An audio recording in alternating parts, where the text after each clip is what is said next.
మీరు నివసించే ఇల్లు లక్ష్మి నివాసంగా మారాలంటే స్త్రీలు ఎలాంటి నియమాలు పాటించాలో ఈ వీడియోలో వివరంగా తెలుసుకుందాం. స్త్రీలు తప్పకుండా ఈ నియమాలు పాటిస్తే ఆ ఇల్లు లక్ష్మీ నివాసమే. ఇంటికి దీపం ఇల్లాలు అంటారు. అంతేకాదు, ఇల్లును చూసి ఇల్లాలిని చూడాలన్నారు మన పెద్దలు. ఈ సామెతలు ఊరికి అనలేదు. స్త్రీలు తమ రోజువారీ కార్యక్రమాలను ఓ క్రమ పద్ధతిలో చేస్తే ఆ ఇంట్లో లక్ష్మి తాండవం చేస్తుంది.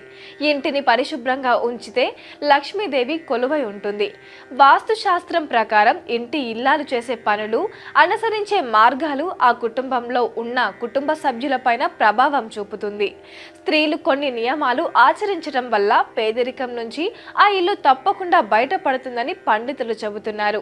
ఒక ఇల్లు బాగుండాలన్నా, ఆ ఇంట్లో వారు ఎదుగుదలకైనా ఆ ఇంటి ఇల్లాలి తీరు మూల కారణమని పెద్దలు చెప్తుంటారు. స్త్రీలు పాటించవలసిన నియమాలు ఇప్పుడు తెలుసుకుందాం. సూర్యోదయం కాకముందే స్త్రీలు ఇంటిని శుభ్రం చేయాలి.